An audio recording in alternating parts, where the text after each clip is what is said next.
ये number is increased by 15% and then decreased by 25%, and the number becomes 22 less than the original number. The original number is, question ये है कि किसी संख्या को 15% बढ़ाया जाता है और फिर 25% घटाया जाता है, तब संख्या मूल संख्या से 22 कम हो जाती है। तो मूल संख्या क्या है ये बताना है। इसका ऑप्शंस दिया है, ए है 140, बी 160, सी 120 और डी 100। 140, 160, 120 एंड 100। ये क्वेश्चन एसएससी सीपीओ 2016 में पूछा गया है। एसएससी सीपीओ 2016 का क्वेश्चन है। ये किससे हो सकता है? परसेंटेज फाइंड करना है, तो परसेंटेज से ही होगा। सो ये परसेंटेज चैप्टर से खुद से भी कोशिश कर सकते हैं इस क्वेश्चन को सॉल्व करने के लिए। पास करके खुद से कोशिश कर सकते हैं। तो इसे सॉल्व करते हैं हम, क्या हो सकता है वो नंबर।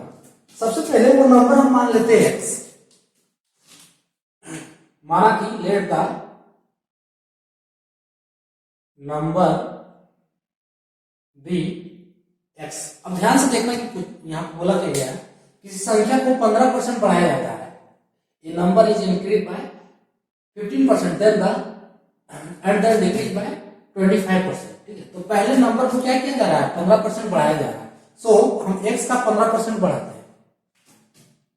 तो ये हो जाएगा x प्लस x इंटू 15/100। तो इसका कैलकुलेशन क्या हो जाएगा? x प्लस 3x बाय 20 बचे 100, यही होगा, है ना। ये कट जाएगा, 15 और 100 कट जाएगा, तो ये बचेगा। तो इज इक्वल्स टू, इसको इक्वल्स करेंगे, so 20x plus 3x by 20 is equals to 23x by 20। अब क्या करना है कि पहले बढ़ाएगा 15%, ठीक है, तो x में ही 15% बढ़ाया गया है, ठीक है। उसके बाद जो 25% घटाया गया वो इस नंबर से वो घटाया गया है, 25% माइनस 25%, ठीक है। x में 25% नहीं घटा देना है।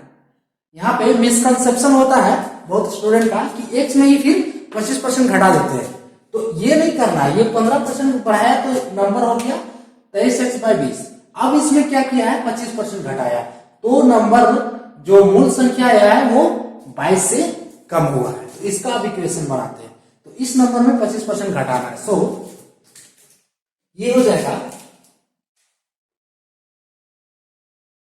कितना आया था? 23x। सो 23x में 25% घटाता है, यानी कि 23x बाय 20 आया था ये, माइनस 25% घटाना है, यानी कि 23x बाय 20 इंटू 25/100। तो ये नंबर क्या बन जा रहा है? जो मूल संख्या है, मूल संख्या यानी कि उसको हमने x माना है, उससे 22 कम हो जा रहा है ना। स्पष्ट बता रहा है क्वेश्चन में। तो इज इक्वल्स टू मूल संख्या से 22 कम हो जा रहा है, यानी कि x माइनस 22। अब ये हमने इक्वेशन निकाल लिया। अब यहां से हम x का वैल्यू क्या है फाइंड कर सकते हैं, तो इसको कैलकुलेट करना है। सो यहां से हो जाएगा, हम यहां से क्या करते हैं, सबसे पहले इजी करने के लिए इसको कॉमन निकाल लेते हैं। तो यहां से कॉमन क्या निकलेगा? 23x बाय 20, ये बाहर हो जाएगा। जब ये बाहर हो जाएगा तो 23x बाय 20 माइनस, इसको कॉमन निकाले हम, तो यहां बचा 1 माइनस, ये कट जाएगा, ठीक है। 25 चौके 100, तो 1 minus 1/4 is equals to x minus 22। अब इसे हम सॉल्व करते हैं, तो 23x बाय 20 इंटू ये क्या हो जाएगा? 4 के 4 माइनस 1, यानी कि 3/4 is equals to x minus 22। और अब इसको आगे ले चलते हैं तो ये इक्वेशन क्या हो रहा है, ये इक्वेशन हो जाएगा 23x/20 इंटू 3/4 यानी कि 23 या 69x है ना, 69x/20 इंटू 4 यानी कि 80 is equals to x minus 22। और 69x 69x is equals to, इसको मल्टीप्लाई करेंगे क्रॉस मल्टीप्लीकेशन तो ऐसे मल्टीप्लाई होगा ना, ये सब तो आता है ना, बेसिक है ये पूरा।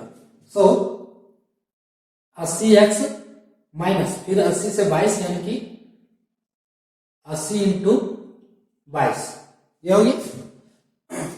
अब 69x इसको 80 इधर ले आएंगे तो माइनस में हो जाएगा। So 69x minus 80x is equals to क्या होगा, माइनस 80 इंटू 22। ठीक है, इसको हम माइनस करेंगे। सो कितना हो जाएगा ये 80 माइनस 69 11। तो यानी कि 69 में 80 माइनस करना, so minus 11x is equals to minus 80 into 22। Minus minus cut जाएगा यानी कि x इक्वल्स टू होगा 80 इंटू 22/11। इसको काट देंगे, 11 दूनी 22। सो x इज इक्वल्स टू कितना आ जाएगा, 80 दूनी 160।